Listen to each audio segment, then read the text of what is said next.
Hello everyone, and welcome to another episode of How to Build a Business. My name is Mugulusi, the street smart entrepreneur.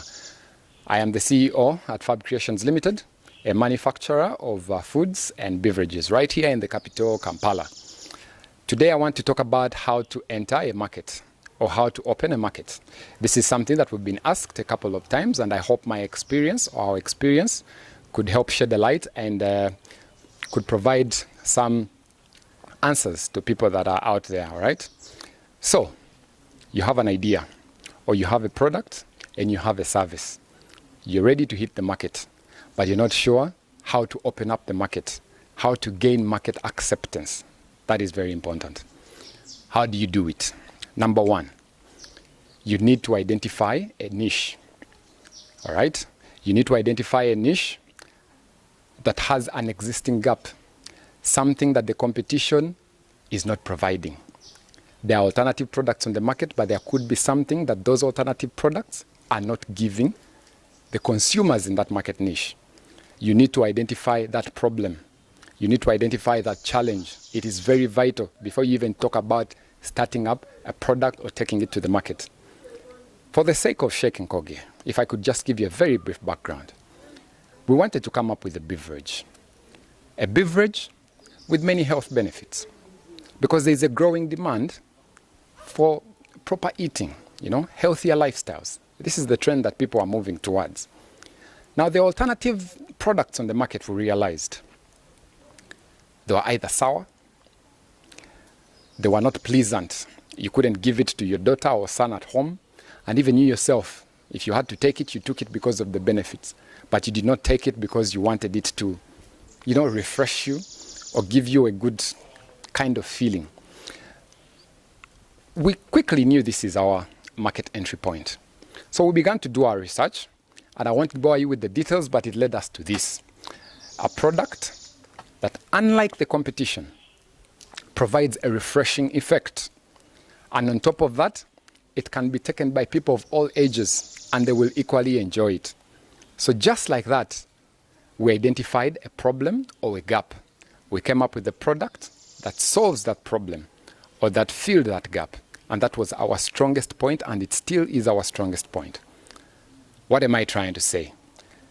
In your product or in your service that you're thinking about and creating, do not do what we call Me Too products. Come up with something that actually has a purpose, something that offers intrinsic value to the end consumer. Your chances of success will be more than tripled just by that simple step.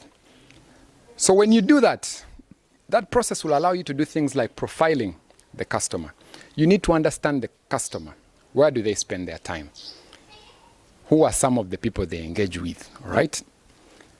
What do they like to do for fun, okay? What kinds of work do they do? There's so many things to a customer you need to understand, and that process of identifying the gap will give you all those answers. What kind of jargon? What kind of TVs are they using? All those questions. So identify the gap. That's number one. Number two, proceed to create a minimum viable product. At that point, you have all this information available to you out of that research. So number two, do exactly that. Create a minimum viable product. This we covered to one extent in our previous recording. What is the minimum viable product? It is basically you finding a way to create that product or that service using the least amount of resources that you possibly can. And I mean strain the budget, squeeze the budget, find the least amount of resources possible. This is exactly what we did for this juice. And you could refer to the last recording that we had about how to start small.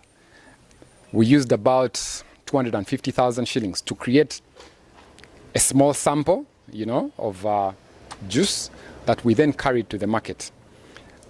In the market, we conversed, we had a chat with the retailers, with the wholesalers, potential distributors, and most importantly, the end consumer. These were very important because as we gave them the product for the first time, at no cost at all, just to test and give us feedback, we got feedback, a wealth of information that we could not have possibly gotten anywhere. And that's why this step is very important. So get your product. If you're into baking, make a few samples. After you've done all this research, carry them to a small controlled group, people that can actually eat them and then give you this important feedback. That's exactly what we did.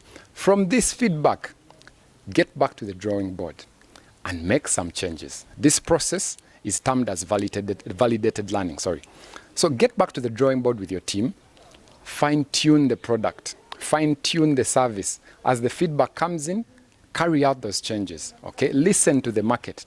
Don't be big-headed. Listen to the market. So in the end, we came up with the product that we believed the customer finally accepted. The customer finally thought the product met all the qualities that they were looking for. At that point, we were ready. Equipped with our information, we were ready. So what we did, we went to step number 3. That is now launching the product, okay? At this very important step, there are many questions that a small business owner will face. For example, these are the questions that we faced of our own. Distribution, the channels of distribution. You have retailers, you have wholesalers, you need agents. How do we do it as a small business for a product that is almost unknown? In fact, unknown. How do you do that? Those are some of the questions. How do you drive awareness? How do people find out about your product, okay? And then, how do you get them to try it? Because you know your product is good, but how do you get them to try it? Because you believe in trying, they will know how good your product is. So these are some of the questions that we had to find answers to. So quickly, we realized our best bet was to organize activations. Go to an area, do something beautiful, you know, issue out free samples, talk to the people, engage with the customer, just cause some excitement about your product or around your product. That's exactly what we did. We came together, put up a team of about 6-7 people, dressed them up in beautiful t-shirts, and we said, guys, this is exactly what we're going to do. We educated them on the benefits of the juice, gave them the talking points, and we hit the market. We went to different trading centers, and the results were just tremendous, all right? The results were just beautiful. So, what am I trying to say? In your niche, you need to figure out, where do my people spend their time? Okay? That's exactly what we did. And we realized our people spend time in those trading centers, okay? We realized the best way to get to them was go to the trading centers at a specific hour of the day. Come up with posters so that they have point of sale displays where, you know, somebody would see the poster and then they'll say, this is good. So in launching a product to the market, a different niche will have different requirements. So sit down and understand the market that you're going into, right? How do I get to that end consumer? For our case, some of these things worked, and for some of you, they might work as well. But you need to understand where they spend most of their time. It is the way you drive awareness. If they spend time on their phones, reach them on social media, okay? If they spend time on radio, reach them on radio. If they spend time in trading centers in the evening, go to the trading centers, engage them directly. That is very important. Help them know your product, enable them, try it, and in the end, encourage them to make a purchase. So those are the 3 steps. Let me just do a recap. The first one is identify an existing gap, all right? A challenge. Number 2, create an MVP. Take it to the market and learn. Then number 3, answer out all the questions that are required of you to get that product to the end consumer, all right? When you're done with that, I believe the rest will be for you to learn. Remember, this process is never ending. And as you go to the market, over and over and over, as the feedback comes in, you'll become better and better at the market in which you serve. I hope this information will be of benefit to somebody out there. Thanks for watching. My name is Eddie Mugulusi. See you next time.